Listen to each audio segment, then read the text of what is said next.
this is Zia. Welcome back to my channel. Welcome to another video. তো basically এই দিনটা ছিল 2025 এর ফার্স্ট সানডে।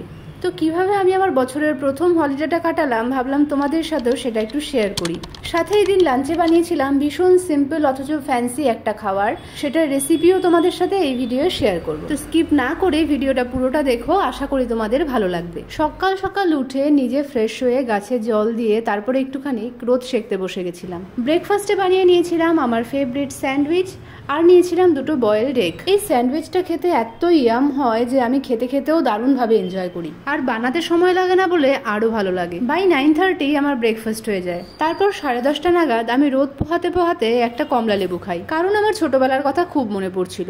দুপুরে খাওয়ার পরে রোদ পোহাতে পোহাতে অরেঞ্জ খেতে আমার ভীষণ ভালো লাগে, কিন্তু আমার ব্যালকনিতে দুপুরের পরে আর রোদ আসে না, তাই সকাল সকাল। এরপর সারা বছরের জন্য কিছু goals and plans note down করে নিচ্ছিলাম, আর সেই সময়ই এলো এই পার্সেলটা। তোমরা জানোই মাইগ্ল্যামের অফারের প্রোডাক্ট কিনতে আমি খুব ভালোবাসি, আর এই নিয়াসিনামাইড সিরামটা আমার ভীষণভাবে স্যুট করেছিল।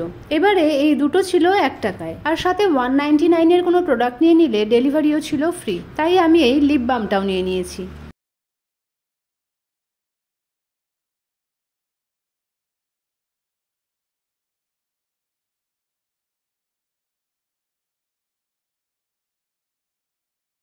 কিছুদিন হলো আমলকিগুলো সেদ্ধ করে একটু লবণ মাখিয়ে এরকমভাবে রোদে দিচ্ছি। খাওয়ার পরে খেতে বেশ ভালো লাগে। নতুন কিছু কন্যারা তৈরি হচ্ছে তোমাদের কাছে যাওয়ার জন্য, শীতের রোদের আনন্দ এদেরকেও খানিকটা দিলাম। দুপুরে লাঞ্চের প্রিপারেশন স্নানে যাওয়ার আগেই শুরু করে নিলাম। চিকেনটাকে ভালো মতো ধুয়ে নিয়ে ছোট ছোট টুকরো করে নিয়েছি। এর মধ্যে লবণ, গোলমরিচের গুঁড়ো, চিকেন মশলা, আদা রসুনের পেস্ট, এই সব কিছু দিয়ে ভালো মতো মেখে নিয়ে ম্যারিনেশনের জন্য রেখে দিলাম। স্নান করে পুজো দিয়ে ফ্রেশ হতে যতক্ষণ সময় লাগবে ততক্ষণে ভালো মতো ম্যারিনেশনটা হয়ে যাবে। সাথে বেশ অনেকটা ভেজিটেবলসও কাট করে নিলাম। এবার স্নানটা সেরে আসা যাক।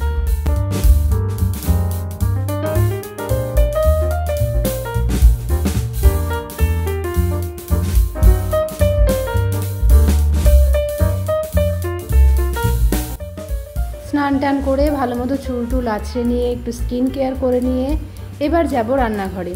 আর রিসেন্টলি না এই ঠান্ডার দিনে লিপ বামটা ইউজ করতে খুব ভালো লাগে, না করলেই বরং ঠোঁটটা টান টান লাগে আর একদম ভালো লাগে না। তো চলে এসেছি কিচেনে, এবার তোমাদের রেসিপিটা শেয়ার করে দিই। আগের প্রিপারেশনগুলো তো দেখেই নিয়েছো, এবার শুধু দইয়ের মধ্যে লবণ, চিনি, একটু জিরে গুঁড়ো, ধনে গুঁড়ো আর একটু জল দিয়ে ভালো মতো ফেটিয়ে সাইড করে রাখতে হবে।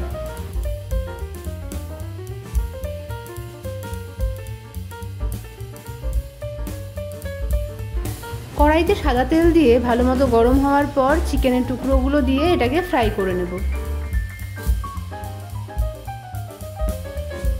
চিকেনটা অলমোস্ট কুক হয়ে এসছে।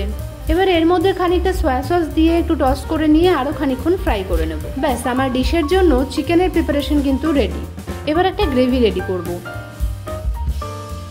তার জন্য এই কড়াইটাতেই সাদা তেল একটু গরম করে নিয়ে যেসব সবজিগুলো আমি কাট করে রেখেছিলাম তার মধ্যে টমেটো আর ক্যাপসিকামটা বাদে বাকি সবজিগুলো লবণ আর সামান্য হলুদ দিয়ে ফ্রাইও করে নেব, সাথে কুকও হয়ে যাবে। শুধু অনেক কলিফ্লাওয়ারগুলোই হতে একটু সময় নেয়, তো পারলে সেগুলোকে একটু আগে দিয়ে দিলেই হবে।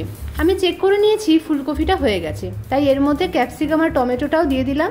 সাথে দিয়েছি বেশ খানিকটা ছোট ছোট রিং রিং করে কেটে নেওয়া পেঁয়াজ কলি আর অনেকটা ধনেপাতা কুচি। এখনো কিন্তু আর এর মধ্যে আমি কোনো মশলা অ্যাড করিনি।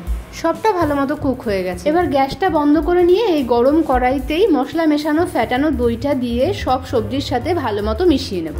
ঝালের জন্য দিয়ে দেবো 1-2 কুচনো কাঁচা লঙ্কা। ব্যাস, আমার ভাত দিয়ে খাওয়ার গ্রেভি রেডি। দেখতেই পেলে কোনো এক্সেস মশলা নেই, ভীষণই সিম্পল অ্যান্ড ইজি রান্না করা, তার সাথে হেলদিও।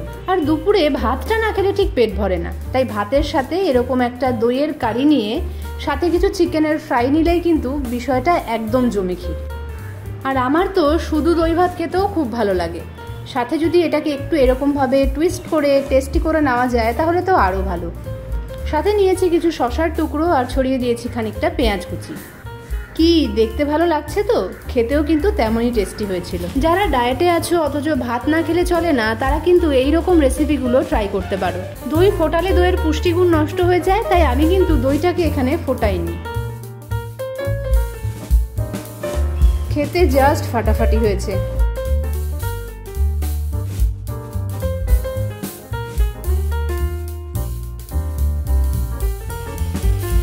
ওকে, this is not the end. রাত্রিবেলাও এই কারির খানিকটা ছিল, সেটাকে খানিকটা গরম করে নিয়ে এর মধ্যে অনেকটা জল দিয়ে দিয়েছি। কি বানাবো নিশ্চয়ই এবার বুঝতে পারছো, বানাচ্ছি ম্যাগি। আরে একবারে হেলদি খেয়ে নিয়েছি না, ছুটির দিন এত কিছু বাছবিচার করলে হয়। সো রাতে ওই দিয়েই বানিয়ে নিলাম ম্যাগি। অ্যান্ড বিলিভ মি, একদম বাড়তি কথা বলছি না, এটাও খেতে কিন্তু বেশ হয়েছিল। তো বুঝতেই পারছো বছরের প্রথম রোববার আমি এভাবেই কাটালাম। আশা করি ভিডিওটা ভালো লেগেছে। ভালো লাগলে লাইক করো, শেয়ার করো, আর এরকম ভিডিও আরো দেখতে চ্যানেলটাকে সাবস্ক্রাইব করতে ভুলো না। See you soon in the next video. Till then, tata.